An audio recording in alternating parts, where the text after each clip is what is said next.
मैं आशा करता हूँ बहुत अच्छे होंगे। और आज हम लोग करने वाले हैं आरआरबी एनटीपीसी एग्जाम जो 2025 में आप लोगों का होने वाला है। जैसा कि आपका एग्जाम डेट भी आ चुका है और जिनको भी नहीं मालूम है तो आपको मैं बता दूं कि 2 जून से जो है आपका पेपर स्टार्ट होगा और बिल्कुल ही आप लोगों को घबराना नहीं है। आपके पास 1 मंथ का समय है और यदि आप 1 मंथ अच्छे तरीके से पढ़ देते हैं तो 100% है कि आपका रिजल्ट होने वाला है। तो अभी भी आपके समय है। अगर आप अच्छे तरीके से नहीं तैयारी किए हैं या अच्छे तरीके से तैयारी भी किए हैं तो इन सारे प्रश्नों को अगर आप कर लेते हैं, जो जो प्रश्न मैं कराऊंगा, तो 100% है कि यहाँ से एक भी प्रश्न बाहर नहीं आने वाला है। तो बिल्कुल ही इस क्लास को आप लोगों को अंत तक देखना है क्योंकि एनटीपीसी के एग्जाम में बहुत कम समय अब बच चुका है और बिल्कुल डेली ही क्लास आपको यहाँ पे प्रोवाइड किया जाएगा, वो भी free of cost. All subject पूरे 100 नंबर का तैयारी करा दूंगा आप लोगों का, जो कि एक भी प्रश्न यहाँ से हट के नहीं पूछेगा। तो आप फ्री क्लासेज, फ्री पीडीएफ, सारा चीज फ्री में मैं यहाँ पे दूंगा। तो आप लोग कोशिश कीजिए कि क्लास से जुड़े, डेली ही क्लास से जुड़िए। चलेगा, यहाँ पे क्लास को स्टार्ट करते हैं। और जैसे कि आपको मालूम है रीजनिंग इसमें बहुत महत्वपूर्ण है, 25 क्वेश्चन पूछा जाएगा। तो रीजनिंग के प्रश्न भी और साइंस भी आपके 25 तो पूछे जाएंगे, मैथ भी आपके 25 तो पूछे जाएंगे और जीके के भी 25 तो पूछे जाएंगे। तो ये सारे ही आप लोगों के इम्पोर्टेंट है और इन सारे टॉपिकों को मैं यहाँ पे कवर करने वाला हूँ। तो बिल्कुल आइएगा, पहले जो है यहाँ पे रीजनिंग के प्रश्नों को सॉल्व करते हैं, फिर जो है साइंस के, फिर जो है मैथ के, फिर जो है जीके के प्रश्नों को सॉल्व करेंगे। तो पहला जो है प्रश्न कह रहा है कि नीचे दिए गए विकल्पों में से संबंधित संख्या को चुनिए। इससे पहले आपसे एक छोटी सी रिक्वेस्ट है कि आपने इस क्लास को लाइक नहीं किया तो बिल्कुल लाइक कर दीजिए, क्योंकि फ्री क्लासेज आप लोगों के लिए मैं प्रोवाइड कर रहा हूँ इतना मेहनत से। तो आपका भी दायित्व बनता है कि इस क्लास को ज़्यादा से ज़्यादा लाइक करें और चैनल को जो है यहाँ पे सब्सक्राइब करें और एक बार वीडियो को शेयर कर देते हैं अपने दोस्तों के पास तो बहुत अच्छा होगा। अब देखिए यहाँ पे बोला गया है, एनोलॉजी का प्रश्न है कि संबंधित जो है संख्या को चुनिए। मतलब 12 का संबंध 144 से बता रहा है, तो यहाँ पे तो दोनों ही अक्षर हमें नहीं दिया है, ठीक है।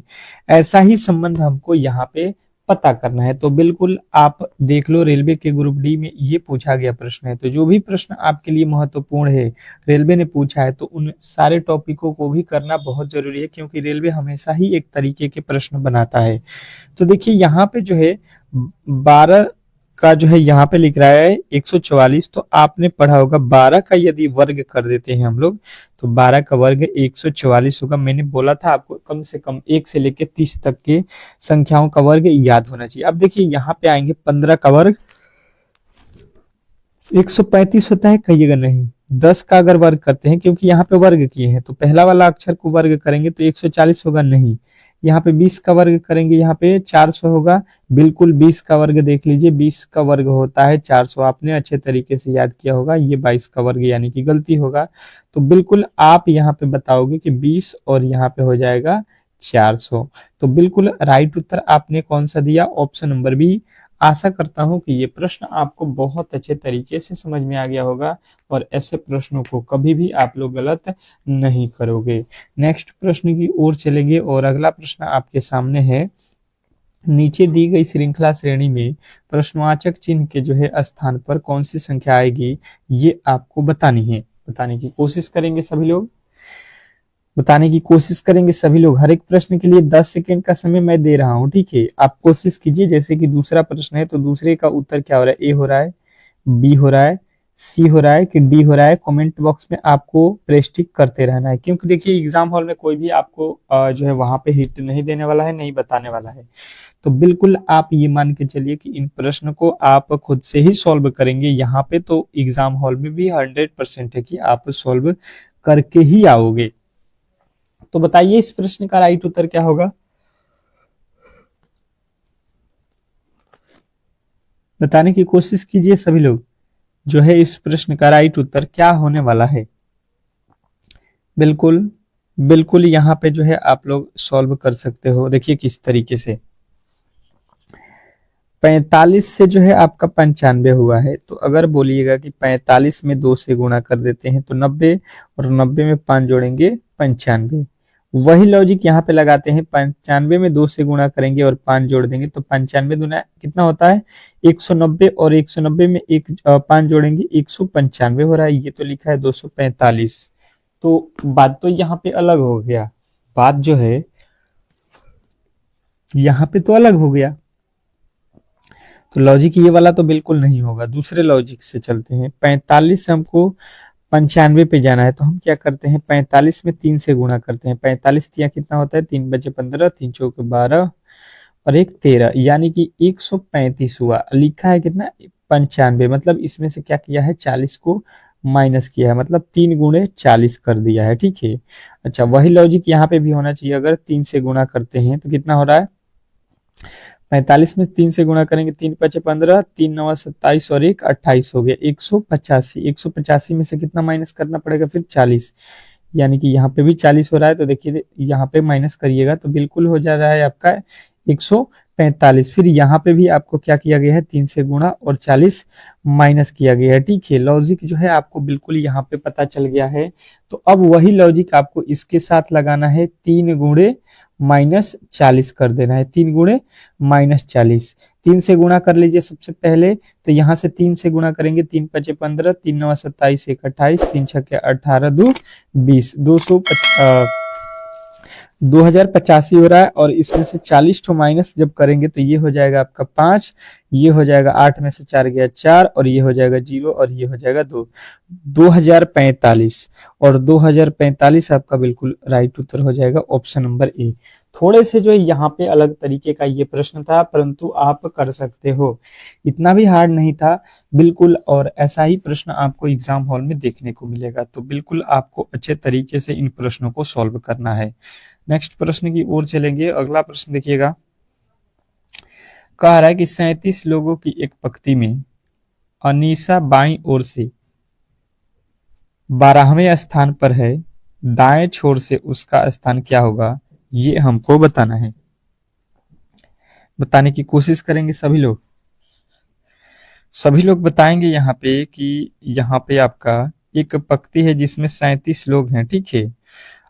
अलीसा है, अनीसा, वो बाएं छोर से यहाँ पे कितने पे नंबर पे है, तो यहाँ पे है 12वें नंबर। तो बताना है आपको कि दाहिने छोर से उसका स्थान क्या होगा। बिल्कुल बिल्कुल आपको 10 सेकंड का समय दूंगा, और आप लोग कॉपी और कलम लेकर ही बैठेंगे अगर क्लास में, तो बेहतर स्कोर कर पाएंगे। क्योंकि देखिए ये प्रश्न आपको बिल्कुल पूछा गया है कब 2021 में, ठीक है, एनटीपीसी का ही प्रश्न है। तो रेलवे देखिए इसी तरीके के प्रश्न हमेशा की तरह पूछता है, तो इस बार भी पूछेगा, और बिल्कुल हम लोग ऐसे प्रश्नों को करके आएंगे एग्जाम हॉल में। तो देखिए टोटल जो है यहाँ पे अगर आपको मैं अच्छे तरीके से समझा दूं तो ये एक पंक्ति है, इसमें टोटल लोग कितने हैं 37 है। इस तरफ है जो है, इस तरफ को बोलते हैं दाएं और इस तरफ होता है बाएं, ठीक है। अब ये बोल रहा है भाई साहब कि जो है अनीसा बाएं छोर से 12वें नंबर पे, अगर इधर से चल रहा है तो यहाँ पे अलीसा का नंबर कितने पे है 12 पे है, अलीसा इधर पे 12 है। और अगर हम लोग यहाँ से काउंट कर देंगे अलीसा को, तो यहाँ से इसका स्थान कितना आ जा रहा है, तो ये हमसे पूछ रहा है कि इधर से गिनकर बताइए कि इसका स्थान कितना होगा। तो देखिए यहाँ पे अलीसा को कितने बार काउंट करना है, देखिए दाएं से भी गिना गया है, बाएं से भी गिना गया है, तो हमने तो 2 बार गिन लिया है ना। और टोटल लोग है 37, इसमें टोटल लोग है 37, तो अलीसा तो इस यहाँ से टोटल गिनेंगे तो 1 बार है, परंतु बाएं से और दाएं से गिन रहे हैं तो 2 बार गिन रहे हैं, यानी कि टोटल लोग हो जाएंगे अब इसमें 38। और 38 में से अलीसा का स्थान बाएं से जो है 12वां है, तो घटा देंगे 12, तो ये आपका बन जाएगा कितना 26, इसका स्थान दाएं से बन जाएगा। बिल्कुल राइट उत्तर आपका जो बनेगा वो 26 होगा, जो कि ऑप्शन नंबर डी में दिया गया है। तो आशा करता हूं कि ये प्रश्न आपको बहुत अच्छे तरीके से समझ में आ गया होगा, और ऐसे प्रश्नों को कभी भी आप लोग गलत नहीं करोगे। नेक्स्ट प्रश्न की ओर चलेंगे। अगला प्रश्न कह रहा है, एक निश्चित कूट भाषा में यदि क्रैक को जो है यहाँ पे लिखा जाता है, तो उसी कूट भाषा में एमुक को जो है कैसे लिखा जाएगा, ये आपको बताना है।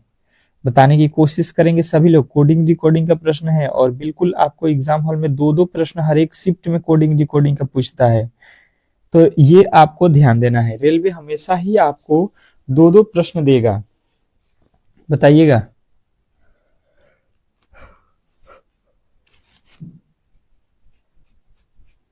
बताने की कोशिश कीजिए। जो भी मेरे दोस्त देख रहे हैं बताने की कोशिश करेंगे कि इस प्रश्न का जो है राइट उत्तर क्या होने वाला है। बहुत बहुत ज्यादा इंपॉर्टेंट प्रश्न है ये। तो होगा क्या, सबसे पहले यहाँ पे देख लेते हैं हम लोग अच्छे तरीके से कि लिखा क्या है। CRACK यही लिखा है, और इसके बदले लिख रहा है यहाँ पे TE। यहाँ पे लिख लेते हैं TEZME।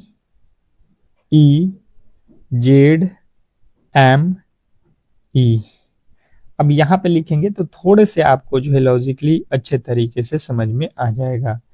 अगर हम देखते हैं टी से सी पे जाएंगे, टी से सी तो बिल्कुल बहुत दूर है। सी होता है 3 पे, टी होता है 20 पे, 17 जोड़ा गया है। ई से यहाँ पे जा रहे हैं, ई से आर से ई पे, तो ये भी बहुत बड़ा हो रहा है, यानी कि ये तरीके यहाँ पे नहीं लगेंगे। इसका जो है आर का टी से जाएंगे तो बिल्कुल संबंध बन जाएगा।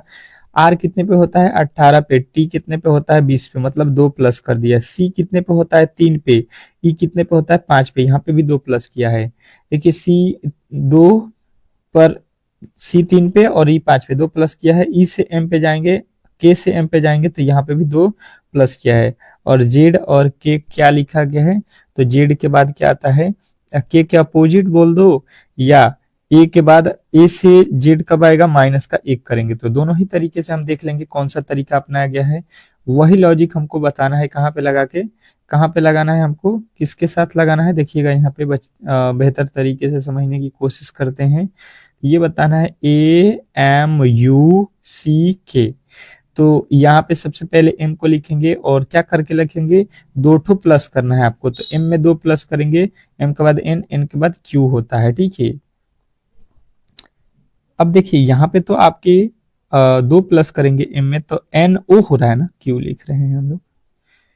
ये क्या आ रहा है, m के बाद m 13 पे 2 जोड़ेंगे तो 15 पर o होता है। a में 2 जोड़ेंगे तो o, a होता है 1 1 3, कितना होता है 1 और 2 3 हो जाएगा। अब देखिएगा यहाँ पे u में क्या करेंगे, 1 माइनस करेंगे, 1 माइनस करेंगे तो u होता है 21 पे 1 माइनस करेंगे तो t हो जाएगा।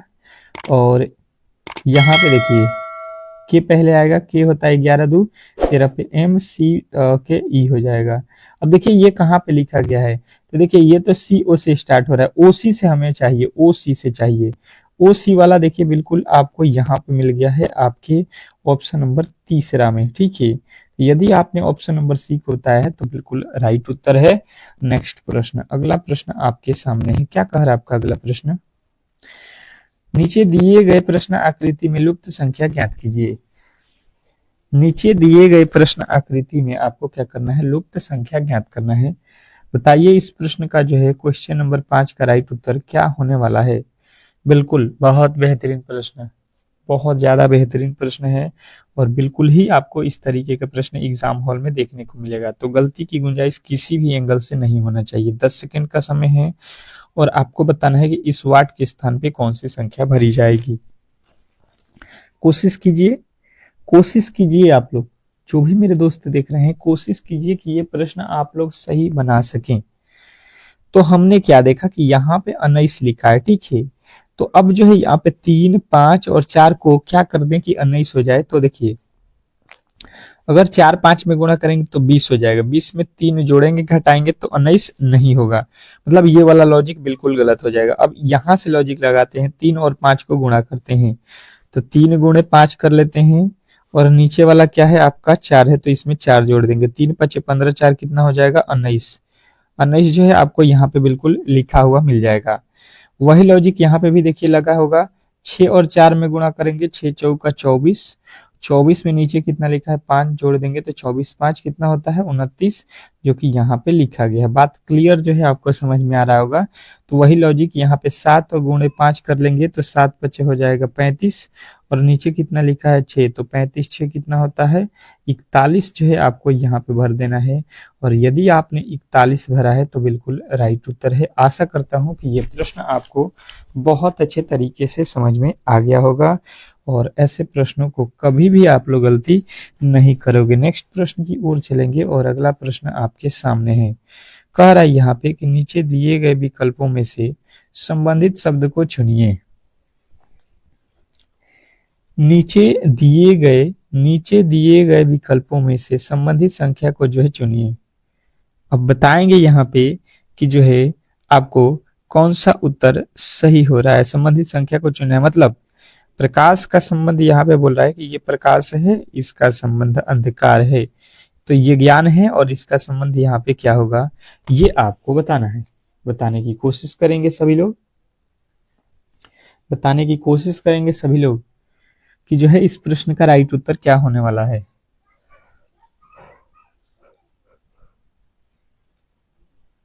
बिल्कुल बताइए इस प्रश्न का राइट उत्तर क्या है। तो आप यहाँ पे क्या बताइएगा, आप यहाँ पे समझिएगा कि ये जो है अंधकार, अंधकार को लिखा है यहाँ पे, सॉरी प्रकाश, प्रकाश को लिखा है अंधकार, यानी कि ये लिखा है विलोम। क्या है ये? विलोम। विलोम मतलब उल्टा लिखा है। प्रकाश का अपोजिट क्या हो जाएगा आपका? अंधकार हो जाएगा। तो ज्ञान का यहाँ पे अपोजिट आपको लिख लेना है। अपोजिट यहाँ पे हम लिखेंगे तो ज्ञान का अपोजिट क्या हो जाएगा? अज्ञान हो जाएगा। क्या होगा? अज्ञान। अज्ञान देखिए option number A. Option number A में जो है अज्ञान लिखा गया है। बिल्कुल आप कहेंगे कि यही इस प्रश्न का राइट उत्तर हो जाएगा, ऑप्शन नंबर ए। नेक्स्ट प्रश्न की ओर चलेंगे और अगला प्रश्न आपके सामने है। कह रहे यदि आज शनिवार है, ठीक है, आज शनिवार है, तो आज से 59वां दिन क्या होगा? बिल्कुल बहुत सरल प्रश्न है और इस प्रश्न का सॉल्यूशन सभी लोगों को बताना है। बताने की कोशिश करेंगे कि जो है इस प्रश्न का राइट उत्तर क्या होने वाला है। इस प्रश्न का जो है राइट उत्तर क्या हो रहा है आपको यहाँ पे बताना है। बताने की कोशिश करेंगे, सभी लोग बताएंगे कि इस प्रश्न का जो है राइट उत्तर क्या होने वाला है। बिल्कुल बिल्कुल यहाँ पे गलती किसी भी एंगल से नहीं होना चाहिए, गलती किसी भी एंगल से नहीं होना चाहिए, क्योंकि ये प्रश्न बहुत महत्वपूर्ण है आपके एग्जाम के लिए। तो देखिए आज से बोला गया है, मतलब आज भी शामिल है इस 59वां दिन में। तो टोटल अब दिन आपको बताना है कि भाई साहब 58वां दिन हमको बताना है, क्योंकि पहला दिन तो हमें मालूम है शनिवार है। तो 58वां दिन पूछ रहा है, तो मतलब एक दिन इसमें से माइनस कर लेंगे, एक दिन तो मालूम है। तो अब इसमें क्या करेंगे कि दिन, सप्ताह में कितने दिन होते हैं? 7, 7 से भाग देंगे, 7 8 56 हो जाएगा। शेष कितना बच गया? 2। मतलब जो है शनिवार जो है आपका है, शनिवार में आपको क्या करना है? 2 दिन जोड़ देना है। तो शनि के बाद से पहला दिन होगा ये संडे हो जाएगा और दूसरा दिन हो जाएगा मंडे। तो यदि आपने मंडे बताया है तो बिल्कुल राइट उत्तर हो जाएगा ऑप्शन नंबर ए। आशा करता हूं कि ये प्रश्न आपको बहुत अच्छे तरीके से समझ में आ गया होगा। नेक्स्ट प्रश्न की ओर चलेंगे और अगला प्रश्न आपके सामने है। एक व्यक्ति एक पॉइंट से चलना शुरू करता है, उत्तर दिशा में 2 किलोमीटर चलता है, फिर दाएं घूमता है और 2 किलोमीटर चलता है, फिर दाएं घूमता है और चलता है।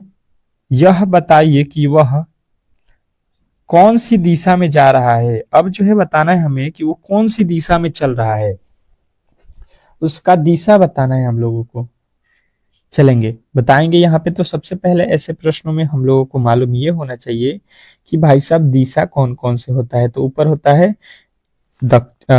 उत्तर, नीचे दक्षिण, ये पूरब और ये वाला हिस्सा पश्चिम।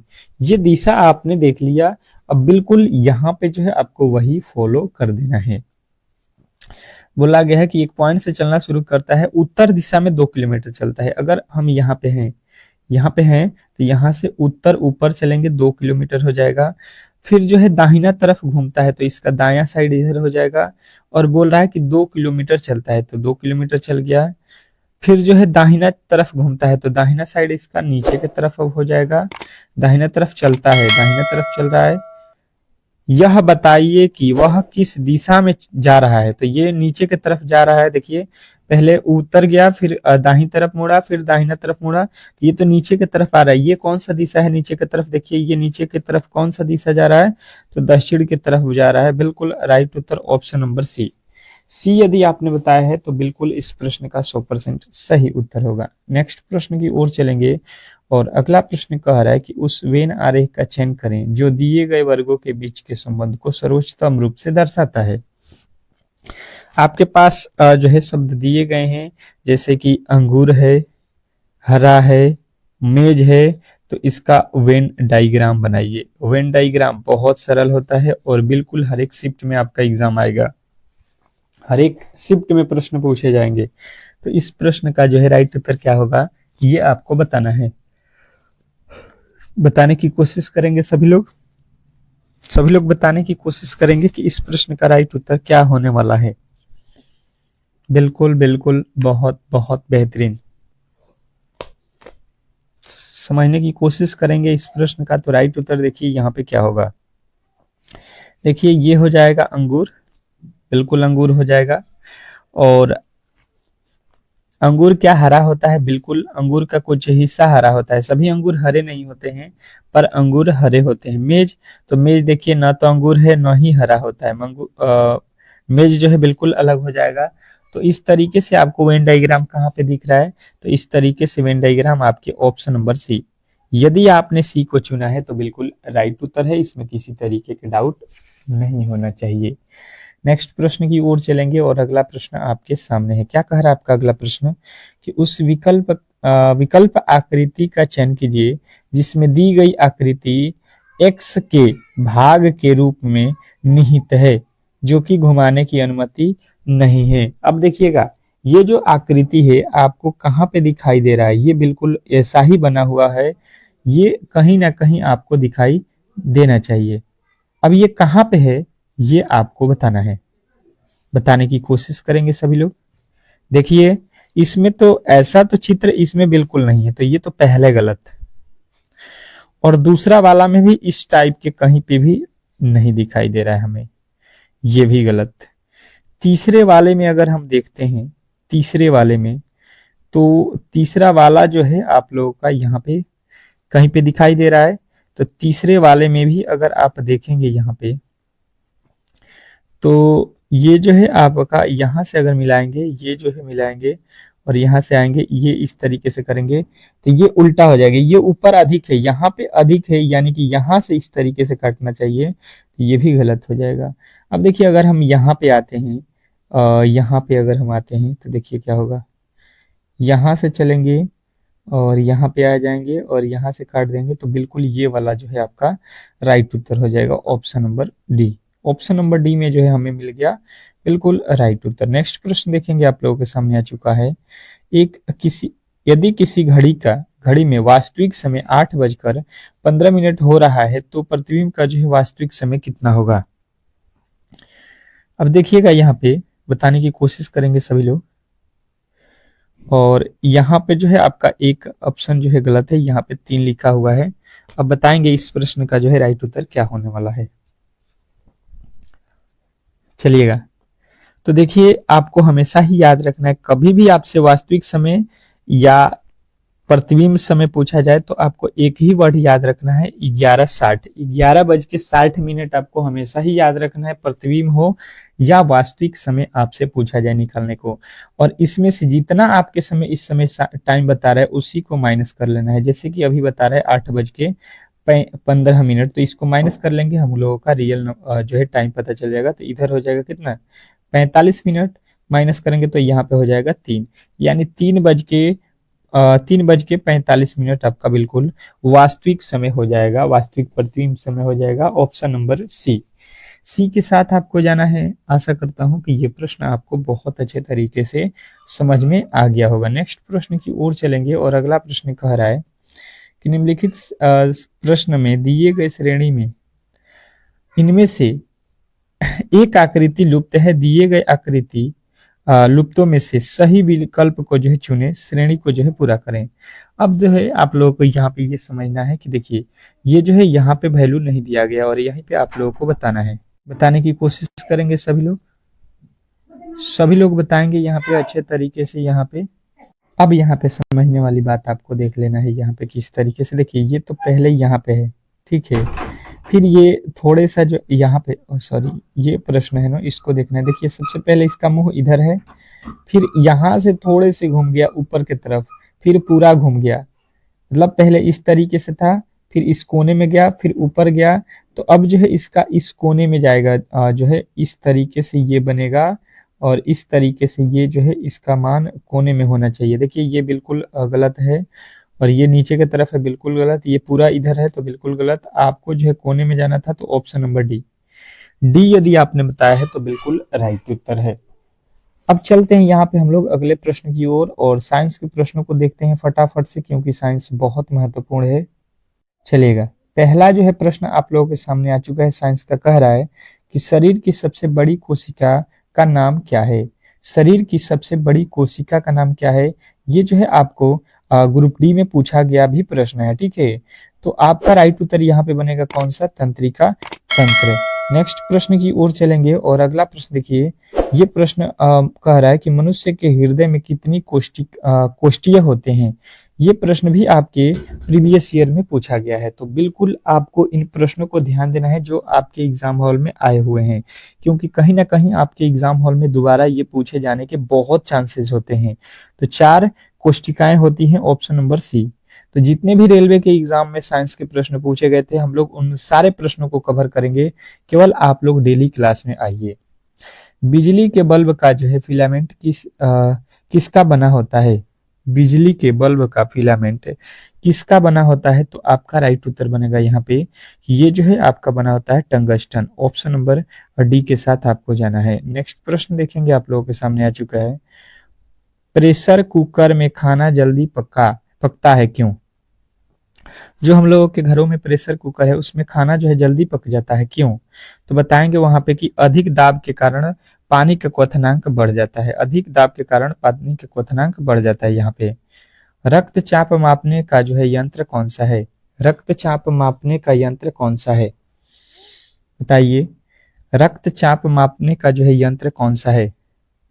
तो यदि आप बता रहे हैं ऑप्शन नंबर कौन सा, ऑप्शन नंबर डी, एस्फिगोमैनोमीटर, तो बिल्कुल राइट उत्तर है ऑप्शन नंबर डी। नेक्स्ट प्रश्न की ओर चलेंगे, और अगला प्रश्न कह रहा है कि पीत किस अंग द्वारा स्रावित होता है। पीत किस अंग द्वारा स्रावित होता है, बताइएगा। तो आपका राइट उत्तर बनेगा कि पीत जो है यकृत द्वारा स्रावित होता है, ऑप्शन नंबर सी। नेक्स्ट प्रश्न की ओर चलेंगे, और अगला प्रश्न कह रहा है किसने भारी पानी की खोज की थी। कौन है जो भारी पानी का खोज किया था। तो यदि आप बता रहे हैं HCU रे, तो बिल्कुल राइट उत्तर है ऑप्शन नंबर बी। नेक्स्ट प्रश्न की ओर चलेंगे, और अगला प्रश्न कह रहा है कि कौन सी गैस ग्लोबल वार्मिंग के लिए उत्तरदायी है। कौन सी गैस ग्लोबल वार्मिंग के लिए उत्तरदायी है, तो आपका राइट उत्तर बनेगा यहाँ पे कार्बन डाइऑक्साइड और मेथेन। नेक्स्ट प्रश्न देखेंगे, आप लोगों के सामने आ चुका है। लेंस किससे बनता है। लेंस जो है किससे बनता है, बताएं। लेंस किससे बनता है, तो आपका राइट उत्तर बनेगा फ्लिटिंग कांच का, ठीक है। फ्लिटिंग कांच जो है आपका बिल्कुल राइट उत्तर है। नेक्स्ट प्रश्न देखिए। पचे हुए भोजन का अवशोषण किस आंत में होता है। पचे हुए भोजन का अवशोषण किस आंत में होता है, तो छोटी आंत में होता है। नेक्स्ट प्रश्न देखिए। कौन सा विटामिन रक्त का थक्का बनाने में मदद करता है। कौन सा विटामिन रक्त का थक्का बनाने में सहायक होता है या मदद करता है, तो आपको बताना है विटामिन के होता है। नेक्स्ट प्रश्न देखिए, कह रहा है कि खट्टे फलों में होता है, जो खट्टे फल हम देखते हैं उसमें कौन सा होता है यहाँ पे शामिल, क्या शामिल होता है, तो आपको बताना है साइट्रिक अम्ल होता है, ठीक है। नेक्स्ट प्रश्न, अगला प्रश्न कह रहा है यहाँ पे पेनिसिलिन का जो है आविष्कार किसने किया था। वेरी वेरी इंपॉर्टेंट प्रश्न है ये सारे। पेनिसिलिन का आविष्कार किसने किया था, तो अलेक्जेंडर फ्लेमिंग ने। नेक्स्ट प्रश्न देखिए, आप लोगों के सामने आ चुका है कि मानव में गुणसूत्रों के कितने जोड़े होते हैं। मानव में गुणसूत्रों के कितने जोड़े होते हैं, तो आपका राइट उत्तर बनेगा यहाँ पे 23 जोड़े होते हैं। नेक्स्ट प्रश्न देखिए, कह रहा है कि फाउंटेन पेन के आविष्कारक कौन थे। फाउंटेन पेन के आविष्कारक कौन थे, तो यदि आपने बताया है वाटरमैन, तो बिल्कुल राइट उत्तर है। नेक्स्ट प्रश्न देखिए यहाँ पे, सूर्योदय और सूर्यास्त के समय आसमान में लाल रंग किसके कारण होता है। सूर्योदय और सूर्यास्त के समय जो है लाल रंग जो है आसमान में क्यों होता है, तो आपको बताना है प्रकीर्णन के कारण होता है। नेक्स्ट प्रश्न देखिए, कह रहा है कार्य का जो है मात्रक है, कार्य का जो है SI मात्रक क्या होता है। कार्य का जो है सही मात्रक क्या होता है, जूल होता है। नेक्स्ट प्रश्न देखिए आप लोगों के सामने आ चुका है। कह रहा है आपका अगला प्रश्न, प्राश्रय प्राश्रव्य तरंगे वे ध्वनि तरंगे हैं जिनकी आवृत्ति कितनी होती है, ये आपको बताना है। प्राश्रव्य तरंगे वे ध्वनि तरंगे हैं जिनकी आवृत्ति आपको यहाँ पे पूछा जाए तो आपको बताना है 20,000 हर्ट्ज से अधिक। नेक्स्ट प्रश्न देखिए, कह रहा है कि किसके कारण आकाश नीला दिखाई पड़ता है। किसके कारण जो है आकाश नीला दिखाई देता है, आपको बताना है। तो आकाश जो है प्रकीर्णन के कारण नीला दिखाई देता है। नेक्स्ट प्रश्न, अगला प्रश्न कह रहा है, भूकंप की तीव्रता का जो है मापन किया जाता है। भूकंप की तीव्रता का मापन किया जाता है, तो ये जो है आपको बताना है रिएक्टर पैमाने पर किया जाता है। नेक्स्ट प्रश्न देखिए, पानी में डुबोई एक छड़ी मुड़ी हुई प्रतीत होती है। पानी में डुबोई एक छड़ी मुड़ी हुई प्रतीत होती है, तो आपका राइट उत्तर बनेगा प्रकाश का अपवर्तन के कारण मुड़ी हुई प्रतीत होती है। नेक्स्ट प्रश्न कह रहा है कि कौन सी धातु कमरे के तापमान पर द्रव अवस्था में होती है। क्या बताना है आपको, कौन सी धातु कमरे के ताप पर द्रव अवस्था में होती है, तो ये होता है पारा। नेक्स्ट प्रश्न देखिएगा आप लोगों के सामने आ चुका है, किस विटामिन में कोबाल्ट धातु पाई जाती है। किस विटामिन में कोबाल्ट धातु पाई जाती है, तो आपका राइट उत्तर बनेगा यहाँ पे विटामिन B12। नेक्स्ट प्रश्न देखिए, यहाँ पे कह रहा है प्रोटीन की फैक्ट्री किसे कहा जाता है। प्रोटीन की फैक्ट्री किसे कहा जाता है, तो ये कहा जाता है राइबोसोम। राइबोसोम को ऑप्शन नंबर ए। नेक्स्ट प्रश्न की ओर चलेंगे और अगला प्रश्न आपके सामने है। कह रहा है किसमें ध्वनि की चाल सबसे तेज होगी। किसमें ध्वनि की चाल सबसे तेज होगी। किसमें ध्वनि की चाल सबसे तेज होगी, तो ठोस में option number C. Option number C जो है इस प्रश्न का राइट उत्तर होगा। अब चलिएगा यहाँ पे इस क्लास को यहीं पे समाप्त करते हैं, और ये क्लास आपको अच्छा लगा है तो प्लीज आपसे रिक्वेस्ट है कि वीडियो को लाइक करके चैनल को सब्सक्राइब करिए। मिलते हैं एक और नेक्स्ट वीडियो में। बिल्कुल आपको हर एक सवाल कराऊंगा, केवल जो है आपको डेली ही क्लास में आना है। एक दिन में आपके 4 क्लासेज कराऊंगा, क्योंकि सारे सब्जेक्ट आपको करना है फाइनल। तो फ्री क्लासेज है, बिल्कुल फ्री PDF भी मिलेगा, तो आप केवल जो है क्लास में डेली आइए। मिलता है नेक्स्ट वीडियो में, तब तक के लिए जो है धन्यवाद। आ रहा है आपका आज का पहला प्रश्न कि किस नवरत्न कंपनी को सामान्यतः जो है बिजाग स्टील के नाम से जाना जाता है। और ये डेली ही क्लास आपको 6 जो है PM पे होगा, शाम को 6 PM पे होगा। तो आपको क्लास की टाइमिंग याद रखना है, शाम को 6 PM पे, और एक क्लास आपको सुबह के 10 AM पे होता है, ठीक है। तो 2 क्लासेज आपको करनी है डेली ही जो है NTPC वालों के लिए, ठीक है। तो बिल्कुल टाइमिंग आपको याद रखना है, गलती किसी भी एंगल से नहीं करना है, डेली ही आना है आपको। और एक आपसे रिक्वेस्ट है कि आपके लिए हम इतना मेहनत कर रहे हैं, तो यार वीडियो को लाइक तो कर दो, और चैनल पे नए आए हैं तो चैनल को सब्सक्राइब करके रखो, ताकि नोटिफिकेशन हर एक क्लास की आप तक पहुंचे, ताकि आप इन क्लासेज को बहुत बेहतर तरीके से देख सकें, ठीक है। तो इस में जो है पूछा गया है कि किस नवरत्न कंपनी को सामान्य जो है बिजाग स्टील के नाम से जाना जाता है, तो ये आपको बताना है कि ये है आपका राष्ट्रीय इस्पात निगम लिमिटेड। ऑप्शन नंबर ए यदि आपने बताया है तो बिल्कुल राइट उत्तर है। आपको करना क्या है कि मेरे साथ जो है प्रश्नों के उत्तर कमेंट बॉक्स में देते चलना है, ठीक है। अगला प्रश्न कह रहा है कि अक्टूबर 2020 में नासा ने सिग्नस अंतरिक्षयान का जो है नाम किस अंतरिक्ष यात्री के नाम पर रखा।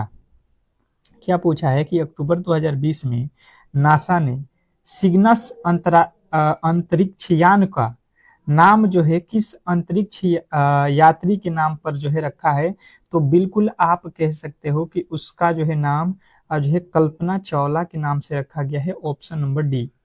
नेक्स्ट प्रश्न की ओर चलेंगे और अगला प्रश्न कह रहा है कि देश 2023 में एशियाई कप फुटबॉल टूर्नामेंट की जो है मेजबानी करेगा।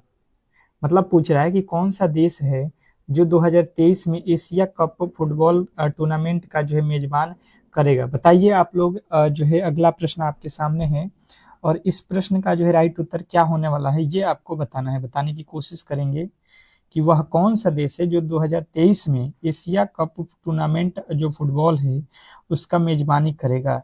तो वो आपको देश बताना है कौन सा है, चीन है। ठीक है, ऑप्शन नंबर यदि आपने सी को चुना है तो बिल्कुल राइट उत्तर है। ठीक है, कमेंट बॉक्स में आपको जैसे ये 45 नंबर प्रश्न है तो इसका राइट उत्तर सी इस तरीके से कमेंट बॉक्स में बताते चलना है मेरे से पहले।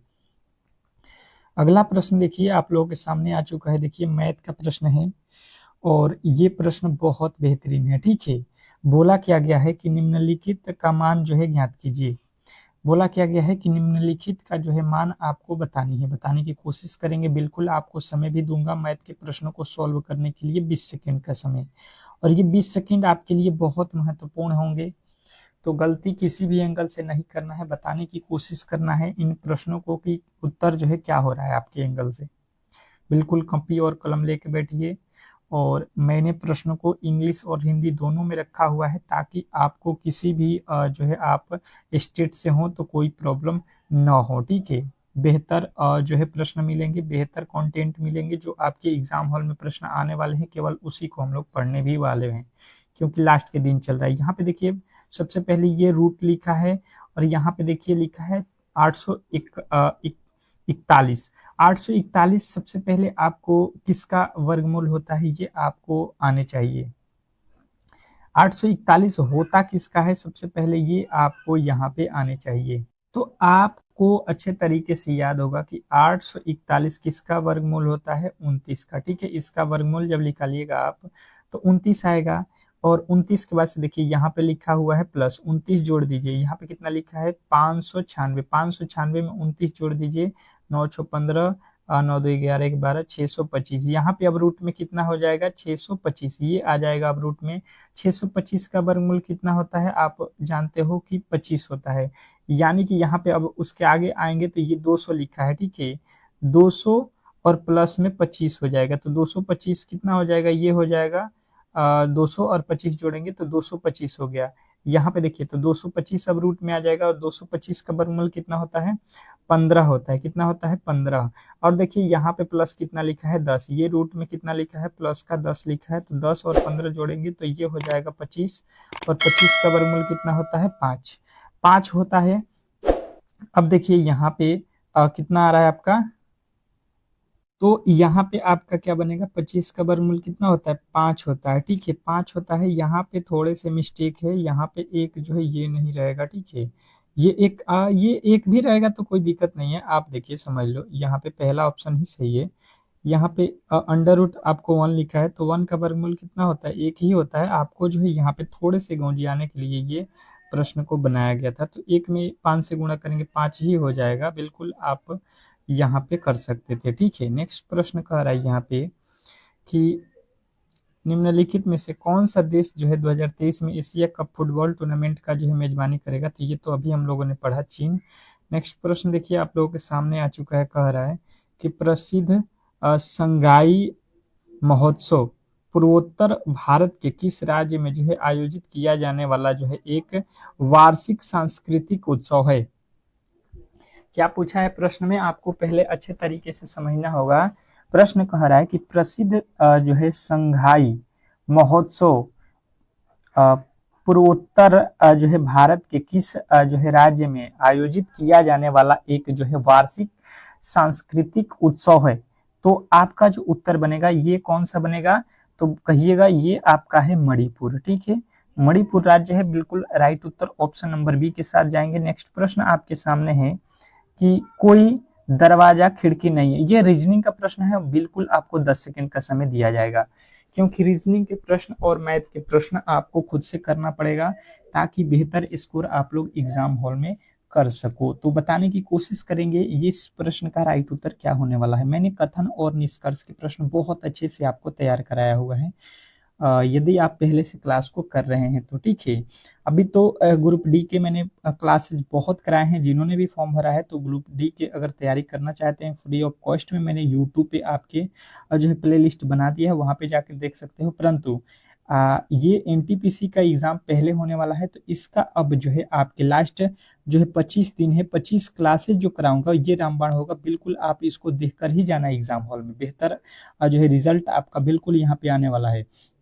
देखिए कह रहा है कोई दरवाजा खिड़की नहीं, मतलब यहाँ पे जो दरवाजा है, मान लीजिए ये डोर है, इसका कोई भी संबंध खिड़की से नहीं है।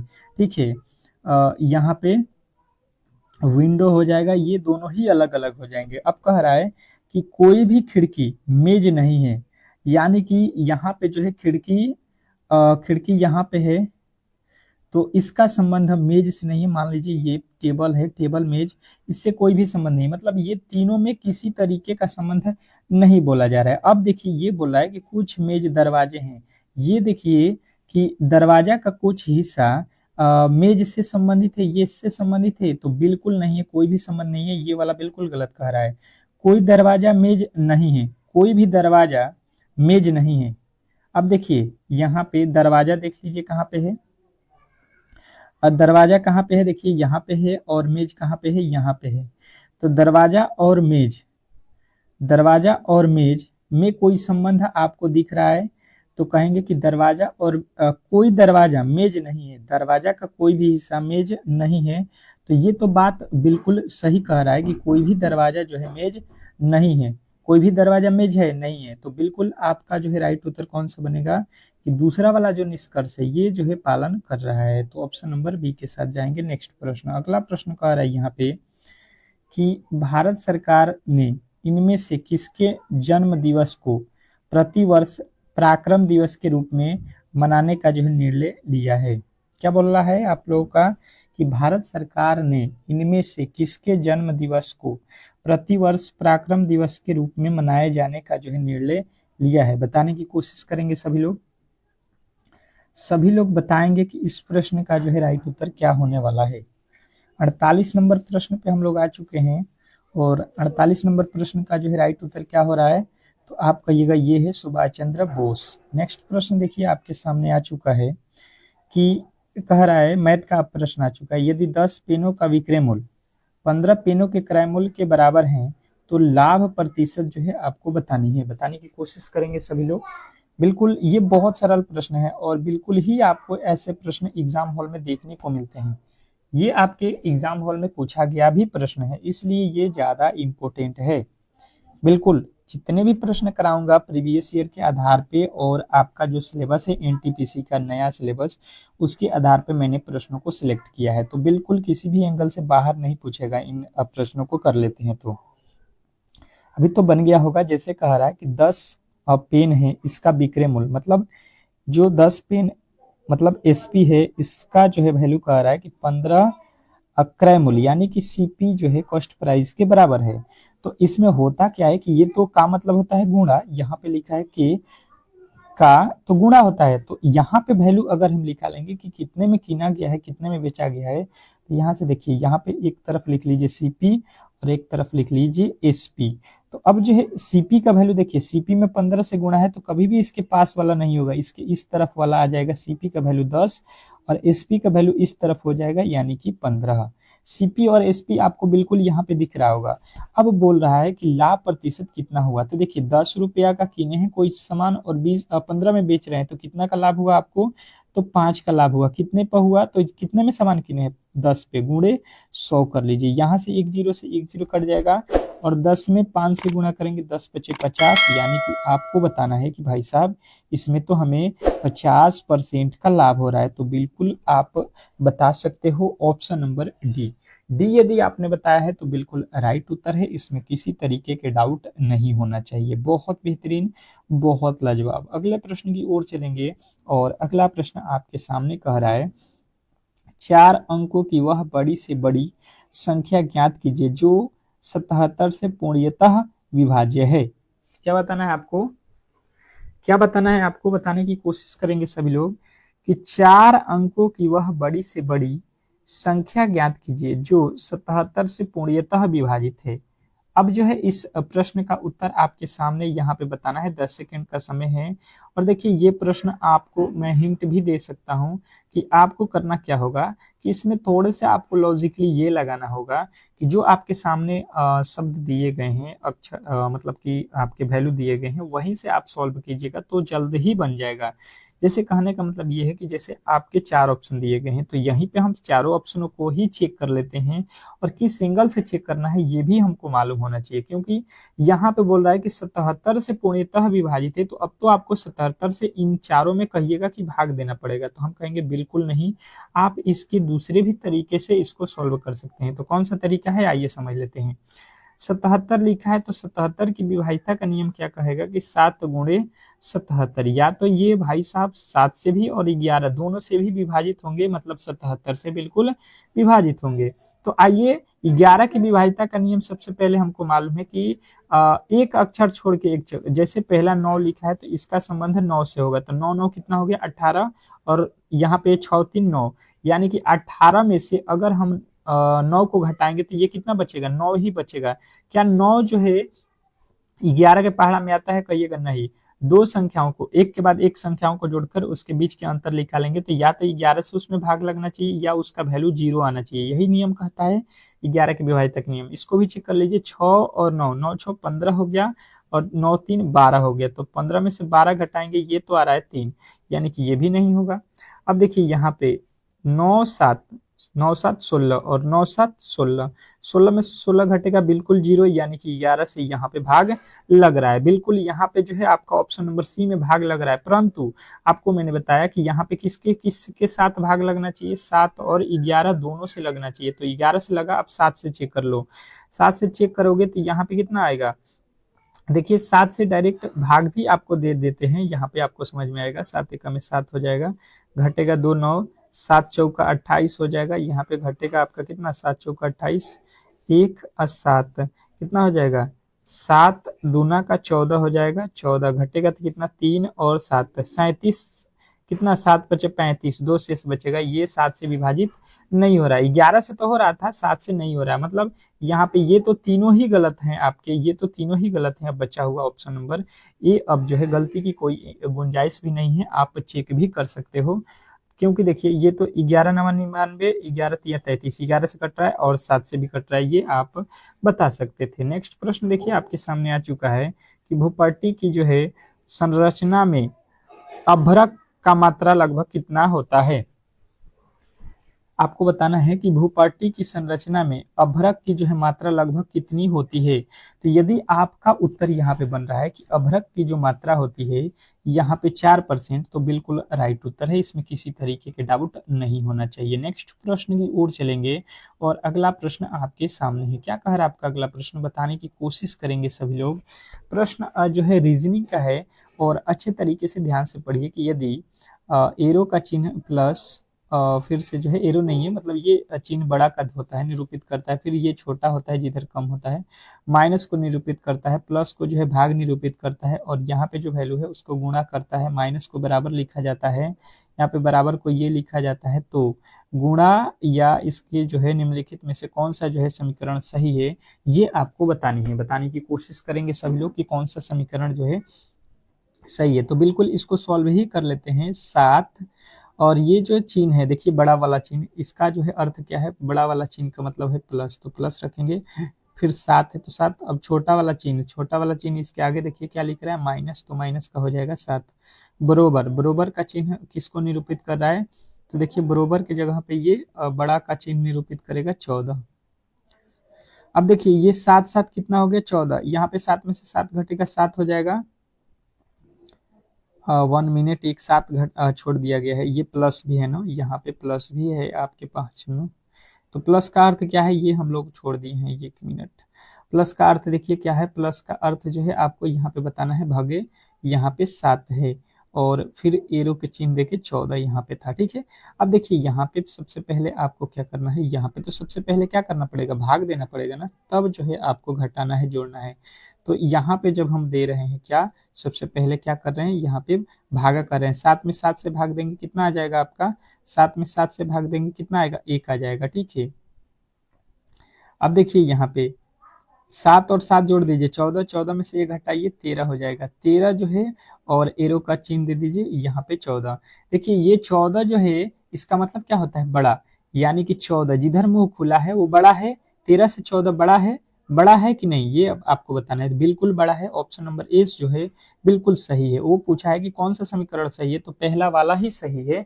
इस तरीके से आपको इस प्रश्न को सॉल्व करना था। नेक्स्ट प्रश्न देखिए आपके सामने आ चुका है कि जो है राज्यसभा के सदस्यों के कार्यकाल की जो है अवधि कितनी होती है। राज्यसभा के सदस्यों की जो है कार्यकाल कितने समय के लिए होती है, तो राज्यसभा आपसे जब भी पूछे तो 6 वर्ष बताना है। जब भी आपको राज्यसभा पूछा जाए तो आपको बताना है 6 वर्ष, और लोकसभा आपके 5 वर्ष। बिल्कुल ये प्रश्न बहुत कंफ्यूज करता है, 6 वर्ष 5 वर्ष में आपको प्रॉब्लम। तो अब से जो है ये प्रश्न डाउट नहीं होना चाहिए और बिल्कुल आपके एग्जाम हॉल में ये आएगा। कार्य निम्नलिखित में से कौन सा जो है विकल्प भारत के इतिहास के सही जो है कालानुक्रम को दर्शाता है। अब जो है आपको इतिहास पढ़े हैं तो बिल्कुल आपको यहाँ पे मालूम होगा कि सबसे पहले इसमें हुआ क्या है, यही पूछ रहा है। इसको सही क्रम में बताना है, जो सबसे पहले हुआ है उसको सबसे पहले रखेंगे, जो उसके बाद हुआ उसके बाद रखेंगे, और जो सबसे लास्ट में जो है इतिहास में काम हुआ है उसको सबसे लास्ट में रखेंगे। बिल्कुल अब आपको बताना है, यहाँ पे ऑप्शन को देखते रहिए, और ऑप्शन को देखते हुए अगर देख रहे हैं तो गुप्त यहाँ पे समाज लिखा है, तो इसमें देखिए मौर्य साम्राज्य लिखा है, मुगल वंश लिखा है, दिल्ली सल्तनत लिखा है। तो सबसे पहले इसमें कौन से आए हैं, तो सबसे पहले आपके आया है मौर्य साम्राज्य। तो क्यू सबसे पहले होना चाहिए, ये पी वाला गलत, और यहाँ पे देखिए एस वाला गलत। अब क्यू के बाद से देखिए कौन सा आया है, तो आपका उसके बाद से गुप्त साम्राज्य आया है। क्या आया है, गुप्त साम्राज्य, यानी कि दोनों में सही है। उसके बाद से कौन आया है, मुगल आया है या दिल्ली सल्तनत। तो मुगल तो सबसे लास्ट में आया है ना, तो यहाँ से आपको आर सबसे लास्ट में होना चाहिए। बिल्कुल ऑप्शन नंबर आपका ए जो है इस प्रश्न का 100% सही उत्तर था। नेक्स्ट प्रश्न देखिएगा आप लोगों के सामने आ चुका है, किसी विशिष्ट कूट भाषा में स्वीट को जो है यहाँ पे और जो है स्टाइल को जो है यहाँ पे लिखा जाता है, तो उसी कूट भाषा में स्टाइसी को जो है किस प्रकार से लिखा जाएगा, ये आपको बताना है। अब चलिए 10 सेकेंड का समय आपको यहाँ पे मिलता है इस प्रश्न को सॉल्व करने के लिए, और सबसे पहले आपको जो है ये मालूम होना चाहिए कि ये किस एंगल से लिखा है। ठीक है, यहाँ पे इन दोनों से को मिलाइए और उसी आधार पे आपको यहाँ पे SPICY को जो है किस तरीके से लिखा जाएगा, यहाँ पे 4 ऑप्शन दिए गए हैं, उसको जो है चुनना है। बताइए। तो देखिए सबसे पहले यहाँ पे देख लेते हैं हम लोग कि इसने किस तरीके से लिखा है। तो ये एस का जो है एस लिखा है, और देखिए ये टी का जो है टी लिखा है, और उसके बाद से ई को जो है ई लिखा है। देखिए 3 जो अक्षर हैं बिल्कुल एक के बाद एक वाला जो है उसको सेम टू सेम लिखा है। अब देखिए डब्लू को लिख रहा है जेड, डब्लू होता है 23 पे और जेड होता है 26 पे, तो यानी कि 3 जोड़ा गया है यहाँ पे।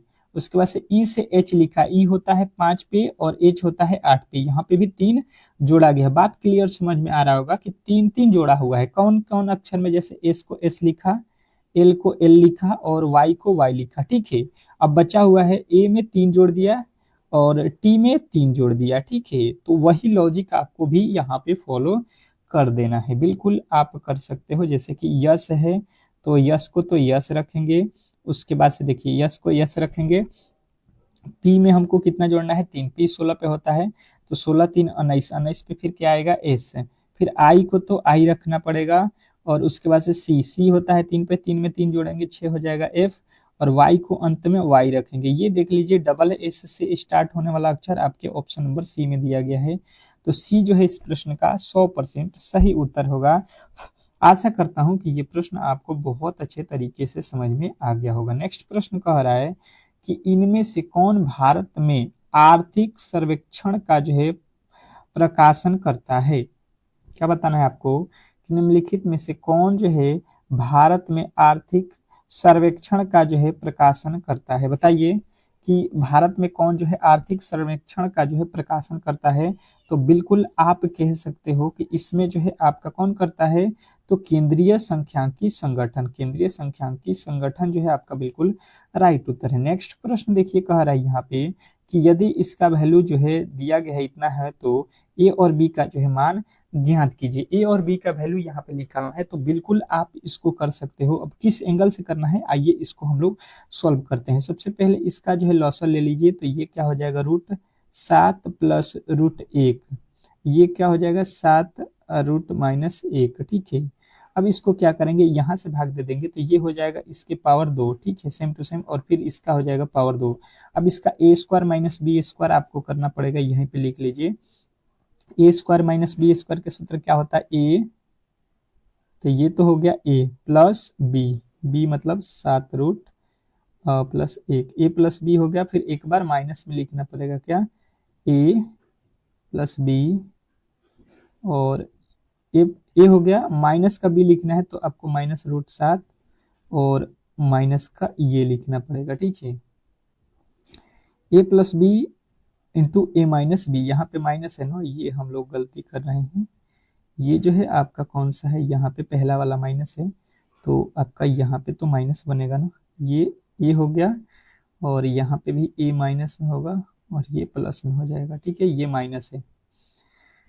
तो आप देखिए यहाँ पे देखेंगे तो 1 से 1 कट जाएगा, माइनस प्लस, यहाँ पे आपका क्या कटेगा, √7 से √7 कट जाएगा। अब बचेगा क्या, और नीचे देखिए, यहाँ पे नीचे वाला में क्या होगा, a plus B into A minus B, मतलब ये किसका सूत्र होता है, a² √7 का स्क्वायर 7 हो जाएगा, b² मतलब 1 के स्क्वायर 1 हो जाएगा। अब ऊपर देखिएगा तो आपको यहाँ पे क्या मिलेगा, तो देखिए -1 और -1 कितना हो जाएगा, माइनस का 2 हो जाएगा, और गुणे यहाँ पे √7 और √7 कितने √7 हुए, 2, तो 2 में 2 गुणा कर लीजिए, 2 दूना का 4 √7 हो गया। अब देखिए यहाँ पे कितना हो जाएगा, तो देखिए ये घटा लीजिए, माइनस का 4 बट्टा में 7 में से 1 जाएगा, 7 में से 1 जाएगा 6 √7, यहाँ से कट जाएगा 3 के पहाड़े में, यानी कि 2/3 √7। तो यहाँ पे देखिए 7 के पहले क्या है, √3/2, यहाँ पे देखिए 7 के पहले क्या है, बी का वैल्यू कितना आएगा, 7, बी के वैल्यू कितना आ रहा है, -2/3, -2/3 देखिए बी का वैल्यू कहाँ पे है, -2/3 यहाँ पे नहीं है, बी का वैल्यू 0 है, बिल्कुल गलत, -2/3 यहाँ पे भी है, बिल्कुल सही है।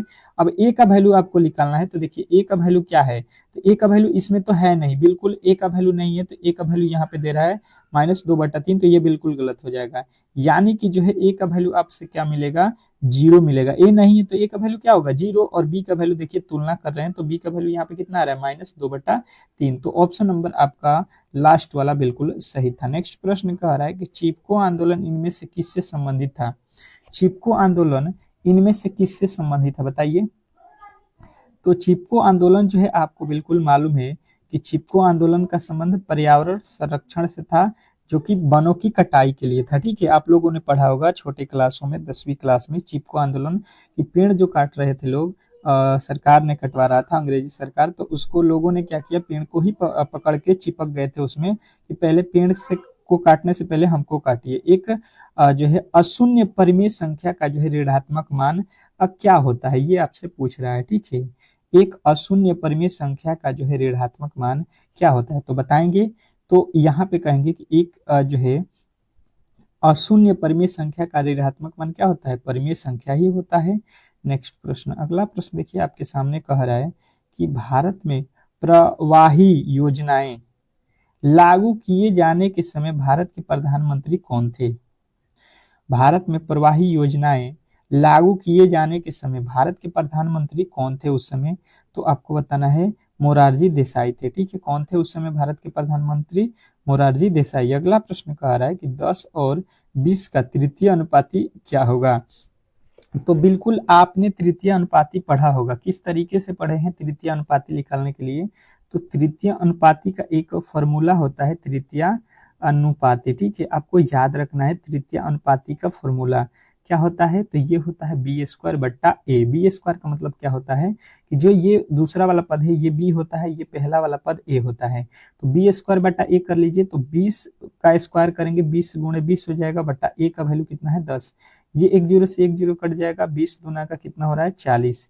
यानी कि तृतीयानुपाती इसका निकालेंगे तो 40 आएगा, जो कि ऑप्शन नंबर आपके डी में दिया गया है। तो डी जो है इस प्रश्न का 100% सही उत्तर होगा। अगला प्रश्न कह रहा है कि एक आयताकार सौर पैनल की जो है लंबाई इसकी चौड़ाई से 5% जो है अधिक है। यदि सौर पैन का जो है क्षेत्रफल इतना हो तो इसका जो है चौड़ाई आपसे पूछा गया है। तो बिल्कुल आप कर सकते हो कि भाई साहब यहाँ पे मान लेते हैं कि इसकी जो है लंबाई जो है कितना है, 100 है, तो चौड़ाई कितना है, चौड़ाई जो है 5% अधिक हो जाएगा। मान लेते हैं कि चौड़ाई यहाँ पे कितना आ जाएगा, 105। ये जो है कौन है, चौड़ाई है, ये कौन है, लंबाई है। इसके अनुपात अगर आप निकालना चाहते हैं तो ये हो जाएगा 21 अनुपात कितना हो जाएगा, 20। एल का वैल्यू जो है, बी का वैल्यू ये हो गया और ये एल का वैल्यू हो गया। ठीक है, अनुपात में मैंने बना दिया। अब बोला क्या गया है कि पैमाने का क्षेत्रफल जो है आपको इतना दिया गया है। तो देखिए ये जो है अनुपात में है तो इसमें तो ए लगा लेते हैं ताकि बनाने में कोई दिक्कत ना हो। तो ये होता है आयत का क्षेत्रफल क्या होता है, लंबाई गुणे चौड़ाई। तो लंबाई गुणे चौड़ाई कर लीजिए, 29 कह रहे हैं, 21 गुणे कितना हो जाएगा यहाँ पे 20, ए लगा लीजिए और बराबर में यहाँ पे कितना हो जाएगा आपका क्षेत्रफल कितना दिया है, 210। अब देखिए ये 10 से 10 कट जाएगा, 21 के पहाड़े में ये कट जाएगा, बचेगा कितना, तो यहाँ पे ए गुणा करेंगे ए स्क्वायर और 2 हो जाएगा, बराबर में कितना आएगा इधर 21 से कम 21 1 हो गया।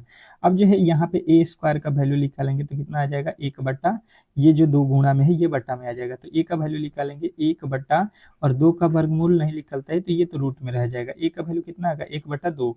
आपसे पूछा गया है चौड़ाई, चौड़ाई देख लीजिए कहाँ पे है, यहाँ पे है। ठीक है, ये चौड़ाई है 21, तो 21 ए है, यहाँ पे ए की जगह पे कितना लिखेंगे, 1/a, यानी कि 21 ए का वैल्यू 1/a रखेंगे तो 21 बट्टा कितना आ जाएगा आपका, √2 आ जाएगा। ठीक है, 21/√2 आ रहा है।